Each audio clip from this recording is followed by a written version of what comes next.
याद रखो, अल्लाह की तरफ से जब कबूलियत की घड़ी नज़दीक होती है तो कुछ खास इशारे और निशानियां जाहिर होती हैं। तो सुनो, ये मत सोचो तुम्हारी दुआएं नहीं सुनी जा रही या कभी कबूल नहीं होंगी, बल्कि जान लो तुम्हारी दुआएं तो अर्श पर जा चुकी हैं। इसके तो बस एक कुन की बात है, जब तुम्हारे हक में बेहतर होगा तो उसने कुन कहना है और फी कौन के मुजिज़े हो जाने हैं। जानते हो अल्लाह तुम्हें बेबसी के मकाम पर क्यों लाया है? ताकि तुम अल्लाह से रुजू करो और यकीन से मांगो। जब तुम दुआओं पे यकीन करना सीख जाओगे तो जो चीज़ तुम्हें अभी नामुमकिन लग रही है और जो चीज़ नसीब में नहीं है वो भी तुम यकीन से पालोगे। दुआएं नामुमकिन चीज़ों के लिए ही तो हैं, ऐसी चीज़ें जो तुम्हारी पहुंच से बाहर हैं, ऐसी चीज़ें जो तुम्हारे मुक़द्दर ने तुमसे छीन ली हैं, ऐसी चीज़ें जिनके मिलने की तुम्हें कहीं से भी उम्मीद नहीं, ऐसी चीज़ें जिनके होने का तुम ख्वाब में भी तसव्वुर नहीं कर सकते, ऐसी चीज़ें जिनके मुखालिफ सारी कायनात आकर खड़ी हो जाए, ऐसी चीज़ें जो तुम्हारे तख़य्युल में भी ना समा पाएं, ऐसी चीज़ें जिन्हें मानने से तुम्हारी अक्ल इनकार कर दे, ऐसी चीज़ें जिनके रूनुमा होने का तुम्हें एहसास तक ना हो, ऐसी चीज़ें जिनको देखकर तुम्हारी अक्ल दंग रह जाए, ऐसी चीज़ें जिन्हें ना कभी किसी ने देखा, ना कभी किसी हो और ना सुना हो, ऐसी चीज़ें जिनके तज़करे से अल्फाज भी घबराएं, ऐसी चीज़ें जो तुम सोचते हो कि कभी हकीकत नहीं बन सकती, ऐसी चीज़ें जिनके होने का इल्म तुम्हारी छठी हिस्स को भी नहीं छू सकता। दुआएं वो मौजिज़ा है जिन्हें तुम्हारा नसीब भी नहीं रोक सकता।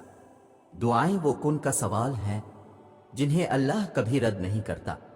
दुआएं तो फिर उन चीज़ों के लिए ही हैं जो दस्तरस से निकल जाती है, बस एक सदा की बात होती है और हर खोई हुई चीज़ वापस मिल जाती है। तुम्हारी दुआएं ही तुम्हारा मुक़द्दर होती है और दुआओं का लिखा तो नसीब भी नहीं टाल सकता। जो बेजान कहानी में फिर से जान फूंक सकती है वो तुम्हारी दुआएं नहीं हैं तो और क्या है। तुम्हारा नसीब बस तुम्हें इन रास्तों तक लाता है जो अल्लाह ने तुम्हारे लिए लिख दिए हैं, मगर तुम्हें मिलता वही है जिसके लिए तुम दुआ करते हो। दुआएं तो सब्र मांगती हैं।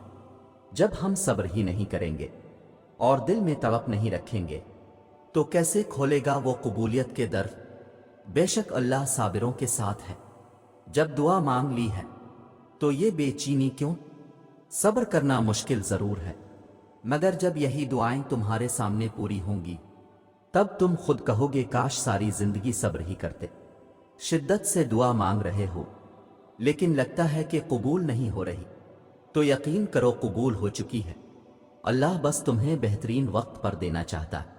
आसमान पर अल्लाह जानता है कि इसका बंदा इंतज़ार कर रहा है और यकीनन वो आपको मायूस नहीं करेगा। अल्लाह देख रहा है, अल्लाह सुन रहा है। जब सब जानते हो फिर दिल में वसवसे क्यों? यकीन रखो अपने दर से खाली नहीं जाने देगा। यकीन रखो अल्लाह पे और अपना हर मामला छोड़ दो इस पर। वो वहां से अता करेगा जहां से तुम सोच भी नहीं सकते। अल्लाह जब आजमाइश में डालता है तो सब्र भी देता है, फिर ये फिक्र कैसी? अल्लाह पर यकीन रखो, वो अकेला नहीं छोड़ेगा। बहुत जल्द तुम्हें तुम्हारी हर दुआ कबूल होती नजर आएगी। यकीन रखो अगर अल्लाह ने कुछ दरवाजे बंद किए हैं तो इसने अब भी तुम्हारे नसीब में गुंजाइश बाकी रखी है कि तुम शिद्दत से मांगो और वो हर दरवाजे को खोल देगा तुम्हारे लिए। अगर मुजिज़े चाहते हो तो अल्लाह की कुदरत पर, इसके फैसलों पर और उसकी रहमत पर अंधा एतमाद कर लो। जब दिल में मायूसी नहीं होगी, वसवसे नहीं होंगे, तब अल्लाह मौजिज़ों की बरसात कर देता है।